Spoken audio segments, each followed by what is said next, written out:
নমস্কার, আপনারা দেখছেন ইন্ডিয়া 365 ডেজ নিউজ, সত্যের সাথে সাধারণের পাশে। পর এবার বীজপুরে রামনবমীর পূজায় অংশগ্রহণ করলেন ব্যারাকপুরের বিজেপি প্রার্থী অর্জুন সিং।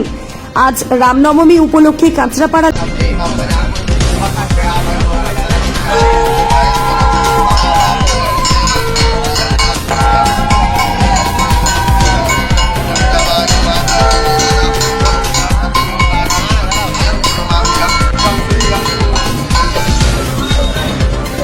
করতে হবে।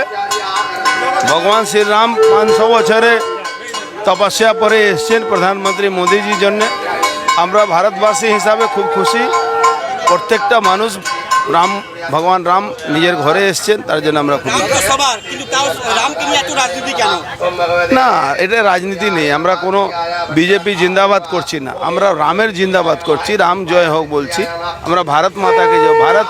ভারত না থাকলে রাম আসতে না, রাম না থাকলে ভারত হতো। কিন্তু তৃণমূল সুপ্রিমো বলছেন মমতা বন্দ্যোপাধ্যায় ওদের পুজো আসছে, আপনারা একটু সতর্ক থাকবেন। ওদের পুজো দেখুন, উনি তুষ্টিকরণের রাজনীতি করেন, কিন্তু এবার মুসলিমরাও ওনাকে বুঝে নিয়েছে।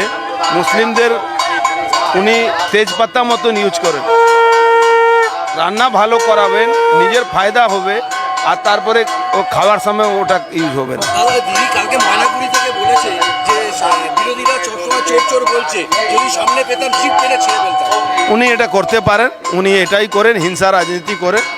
উনি রাজনীতি তো করেন না, পুলিশকে দিয়ে দিন রাত এইটাই করাচ্ছেন। তো কারো জিপ ছিঁড়ে দিয়েছেন, কারো গলা কাটিয়ে দিচ্ছেন, কাউকে মারিয়ে দিচ্ছেন, এইসব তো হচ্ছে।